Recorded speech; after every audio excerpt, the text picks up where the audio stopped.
भारत माता की, भारत माता की। मंच पर आसीन राष्ट्रवादी कांग्रेस पार्टी शरद पवार गुट के राष्ट्रीय अध्यक्ष, राज्यसभा के सांसद, महाराष्ट्र को नेतृत्व देने वाले आदरणीय शरद पवार जी, मंच पर आसीन मराठियों की शान,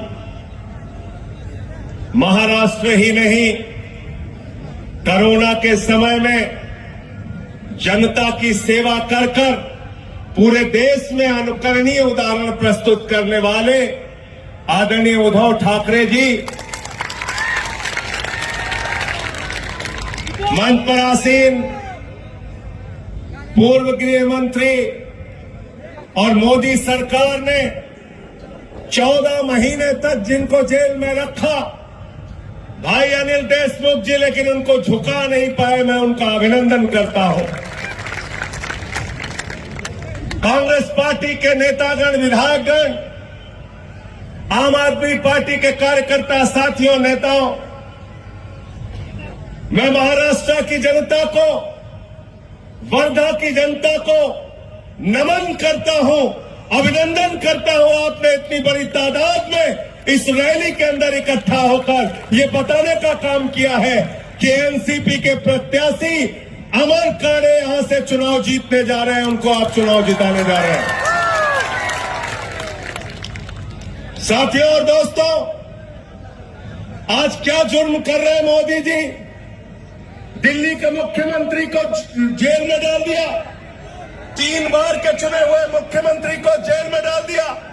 जिस आदमी ने दिल्ली के लोगों के लिए शिक्षा का इंतजाम किया, बिजली का इंतजाम किया, पानी का इंतजाम किया, दवाओं का इंतजाम किया, नरेंद्र मोदी की सरकार केजरीवाल को इंसुलिन नहीं दे रही है, दवा नहीं दे रही है। ये जुर्म है, जाति है, इसका जवाब आप लोगों को देना है। अपने वोट की ताकत से आपको इसका जवाब देना है। हेमंत सोरेन, झारखंड के मुख्यमंत्री, आदिवासी समाज के नेता, उनको पकड़ के जेल में डाल दिया। आज पूरे देश के अंदर पार्टियों को तोड़ने का काम कर रहे हैं। बाला साहब की शिवसेना, उद्धव ठाकरे जी की शिवसेना, उनकी तीर कमान चोरी कर ली मोदी जी ने। शरद पवार जी की घड़ी चोरी कर ली मोदी जी ने। अरे ये घड़ी चोरी करने वाले, तीर कमान चोरी करने वालों को जवाब देना है। इनकी जमानतें महाराष्ट्र के अंदर जब्त कराने का काम करना है। बोलो, कराओगे कि नहीं कराओगे? हाथ उठा के बताओ। तैयार हो? तैयार हो? शिवसेना की तीर कमान चुरा ली, शरद पवार जी की घड़ी चुरा ली। ये छत्रपति शिवाजी महाराज की धरती है और छत्रपति शिवाजी महाराज ने सबसे बड़ी एक ही शिक्षा दी है, गद्दारों को माफी नहीं। गद्दारों को, गद्दारों को, गद्दारों को, जिन्होंने महाराष्ट्र की जनता के साथ गद्दारी की, जिन्होंने हमारे हिंदू नेताओं के साथ गद्दारी की, जिन्होंने पार्टियों को तोड़ने का काम किया, उनकी जमानतें जब्त करा के भेजना। आप सब छत्रपति शिवाजी महाराज के अनुयायी हैं, ये बताना और मोदी जी को कहना अब आपकी विदाई का समय आ गया है। अभी अनिल देशमुख जी कह रहे थे, उसके पहले हमारे नेता कह रहे थे मोदी जी की गारंटी। मैं बताता हूं मोदी जी की क्या गारंटी है। आप बोलना, मोदी जी की क्या गारंटी है मैं बताना चाहता हूं आपको। मोदी जी की एक ही गारंटी है, एक ही गारंटी, नरेंद्र मोदी की गारंटी है झूठ बोलने की गारंटी, झूठ बोलने की गारंटी। गलत तो नहीं कह रहा हूं, गलत तो नहीं कह रहा हूं। बोले थे 2 करोड़ नौकरियां नौजवानों को दे दिया, क्या झूठ बोला ना? बोले थे किसानों की आय 2 गुना हो जाएगी, 2 गुना हो गई, क्या झूठ बोला ना? बोले थे इतना काला धन लाएंगे, इतना काला धन लाएंगे, इतना काला धन लाएंगे कि हर आदमी के खाते में कितना जमा हो जाएगा, कितना जमा होगा, जोर से बोलिए। 15 पैसे भी आपके खाते में नहीं आए, 15 पैसे भी आपके खाते में नहीं आए। हमारी बहनें, हमारी माताएं जो यहाँ पे बैठी हैं, इन्होंने अपने पति से छिपाकर घर के संदूक में 1500 की नोट जो रखी थी, ये सोच के रखा था कि जब घर में कोई बीमार होगा ये पैसा काम आएगा, जमीन का टुकड़ा खरीदना होगा ये पैसा काम आएगा, बेटी की शादी होगी ये पैसा काम आएगा। नरेंद्र मोदी जी ने कहा माताओं और बहनों नोटबंदी है, लाइन में लग के पैसा जमा कर दो, वो भी आपका लूट लिया, वो भी पैसा आपको लूट लिया। तो मोदी की गारंटी है झूठ बोलने की गारंटी, इसीलिए मैंने भारतीय जनता पार्टी का नाम रखा है भारतीय झूठा पार्टी, झूठ बोलने वालों की पार्टी। झूठ बोलने वालों की पार्टी है कि नहीं है? क्या नारा दे रहे हैं? कह रहे हैं 400 पार, 400 पार, 400 पार। ये भाजपा वाले मोदी जी फर्जी नारा देने में मास्टर आदमी है, याद रखना। बंगाल में गए, कहने लगे 200 पार, 200 पार, 200 पार, आई 77 सीट। दिल्ली में गए, बोले 45 पार, 45 पार, 45 पार, आई 8 सीट। हरियाणा में गए, बोले 75 पार, 75 पार, 75 पार, आई 40 सीट। महाराष्ट्र में आए, बोले 150 पार, 150 पार, 150 पार, आई 105 सीट। मिजोरम में गए, बोले 21 पार, 21 पार, 21 पार, आई 1 सीट। अब कह रहे 400 पार, 400 पार, 400 पार। महाराष्ट्र वाले कह रहे तली पार, तली पार, तली पार। तली पार करना है कि नहीं करना है इनको? तैयार है सब लोग? तैयार है ना? कहते हैं भ्रष्टाचार के खिलाफ लड़ रहे हैं। मैंने कहा मोदी जी और भारतीय जनता पार्टी के नेता जब भ्रष्टाचार के खिलाफ बोलते हैं तो लगता है डाकू गब्बर सिंह और ओसामा बिन लादेन अहिंसा पे उपदेश दे रहे हैं, अहिंसा पे उपदेश दे रहे हैं। जितने भ्रष्टाचारी थे देश भर में सबको भारतीय जनता पार्टी में शामिल कर लिया। अजीत पवार पे भ्रष्टाचार का आरोप लगा लिया और भाजपा के साथ शामिल किया। छगन भुजबल पे भ्रष्टाचार का आरोप लगाया, भाजपा के साथ शामिल कर लिया। हसन मुश्रीफ पे भ्रष्टाचार का आरोप लगाया, भाजपा के साथ शामिल कर लिया। नारायण राणे पे भ्रष्टाचार का आरोप लगाया, भाजपा के साथ शामिल कर लिया। अशोक चौहान पे भ्रष्टाचार का आरोप लगाया, भाजपा के साथ शामिल कर लिया। जनार्दन रेड्डी पे भ्रष्टाचार का आरोप लगाया, भाजपा के साथ शामिल कर लिया। मुकुल राय, शुभेंदु अधिकारी, हेमंत विश्व शर्मा, सब पे भ्रष्टाचार का आरोप लगाया। सबको भ्रष्टाचार का आरोप लगाकर भाजपा में शामिल कर लिया। भाजपा का नारा है, मोदी जी का नारा है, जो जितना बड़ा भ्रष्टाचारी वो उतना बड़ा पदाधिकारी। गलत तो नहीं कह रहा हूं। मोदी वॉशिंग पाउडर से धुल धुल के साफ साफ करके भ्रष्टाचारियों को आगे बढ़ाने का काम खुद नरेंद्र मोदी जी कर रहे हैं और भ्रष्टाचार के खिलाफ बोलते हैं।